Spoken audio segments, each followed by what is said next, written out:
وصفة اليوم من المطبخ الخليجي، بالضبط المطبخ السعودي. كبسة لحم بواحد الروز نتري كيجي حبة حبة، وسلطات مرافقة تجي يا سلام. سلطة الخيار لعشاق الانتعاش، وأيضا سلطة ديال الدقوس لعشاق الطعم الحار، وبصل مقلي كيجي مقرمل ورائع. بالنسبة للمقادير غنحتاج واحد مطيشة تكون من الحجم الكبير شوية، مقطعة مكعبات، معلقة صغيرة ديال مطيشة معلبة، بصلة أيضا تكون كبيرة مقطعة جوانح، وبهارات صحيحة. غنحتاجو اللومي أو الحامض مجفف، غتلقاوه عند العطار، قولوا لي غير الحامض مجفف غيعطي لكم. 2 حبات ديال القرنفل و3 ديال الحبات ديال قعقلة. بالنسبة للتوابل غنحتاجو معلقة صغيرة من الكمون الخرقوم وسكنجبير، ونص معلقة صغيرة ديال بهارات الكبسة، غتلقاوها أيضا عند العطار.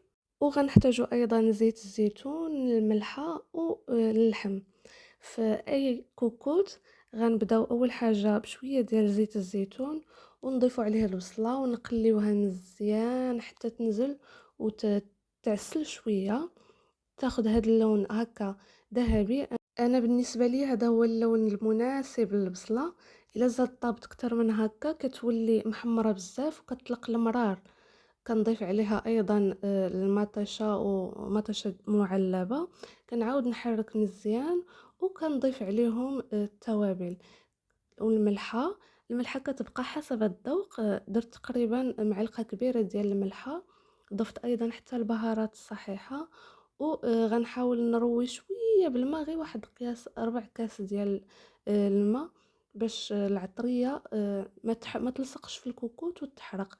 غنضيف ايضا اللحم ونحاول نحركه مزيان تدخل فيه المذاق ديال التوابل اللي درنا ليه، ويشرب يشرب كيف ما قلت البنة ديال التوابل والبصلة معسلة. وغنضيف عليها الماء قياس اللي يطيب ليا اللحم. انا غنضيف تقريبا حتى يطلع الماء تقريبا بواحد 2 سنتيم ولا 3، وغنسد عليه الكوكوت القياس. غنخليه تقريبا خدا مني انا ساعة ديال الطياب. راه اللحم يقدر ياخد قل ولا كتر على حساب نوعية ديال اللحم. انا غندوز باش نغسل الروز. هنا عندي رز بسمتي كيكون هكا الحبات ديالو رقاق وطوال. في الاول غنغسلوه بالماء سخون، وموراها غنغسلوه حتى لجوج 3 ديال المرات بالماء عادي ديال الروبيني حتى يتصفى، ويولي الماء الا غسلتو الرز يولي الماء نقي.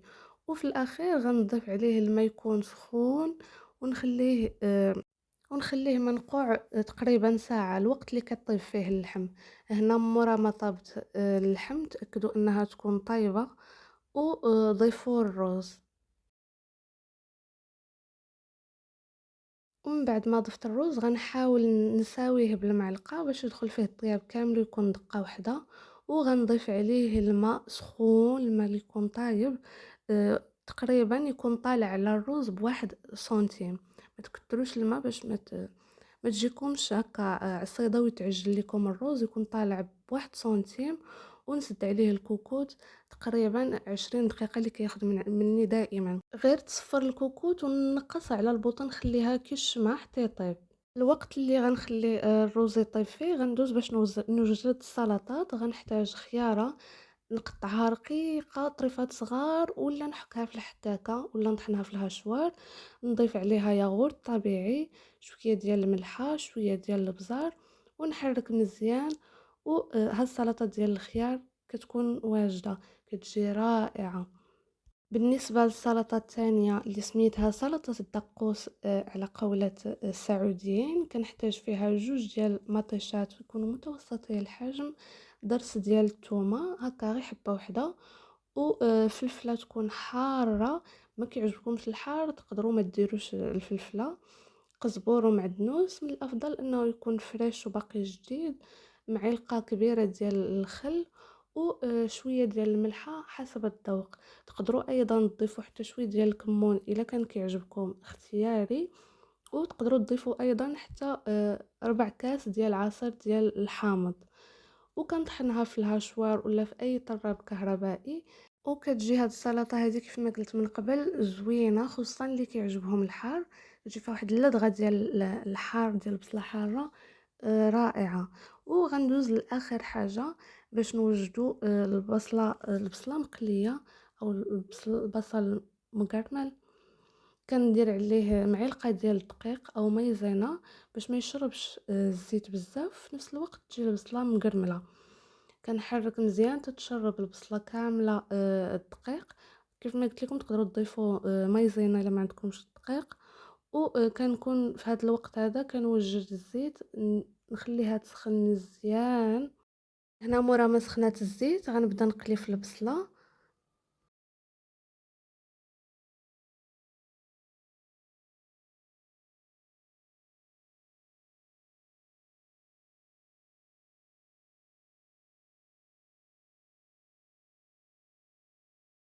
انا بالنسبه لي هذا هو اللون المثالي للبصله باش تجي مقرمله.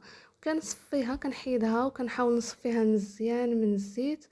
وها هي البصله مقرمله او البصله مقليه كتكون واجده. انا بالنسبه لي ما كتعجبنيش البصله، ولكن وقت ما كنقليها بهذه الطريقه هذه وكندير كنزيدها كاضافات مع الكبسه كتعجبني وكتجي رائعه. فضروري حتى نتوما تجربوها هكا مقليه وتزيدوها على الكبسه، راه ضروري غتعجبكم. وها هي كي كتجي رائعه.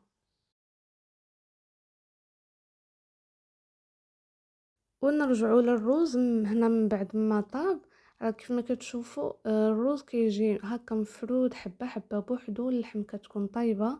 كناخذ هذه اضافه اختياريه، شويه ديال الفخر شعلت عليه فوق البوطه حتى سخن شويه، وكنزيد عليه شويه ديال الزيت باش يشعل داك البخار. وكنسد الكوكوط ونخليها ترتاح واحد 5 ديال الدقائق. كيجي فيه واحد المذاق مدخن بنين. والكبسه ديالنا ها هي كتكون واجده، اللقمه مثاليه. كناخذ شويه من كل سلطه، شويه ديال اللحم. وطبعا الرز هنا ضفت شويه ديال المكسرات كيبقاو اختياريين. وبالصحه والعافيه. ما تخيلوش شحال جات رائعه. ضروري تجربوها بالطريقه ديالي وتقولوا لي الراي ديالكم كي جاتكم في التعليقات. وما تنساوش تخليوا لي لايك ومتابعه باش يوصلكم جديد ديال الفيديوهات ديالي. ومع السلامه.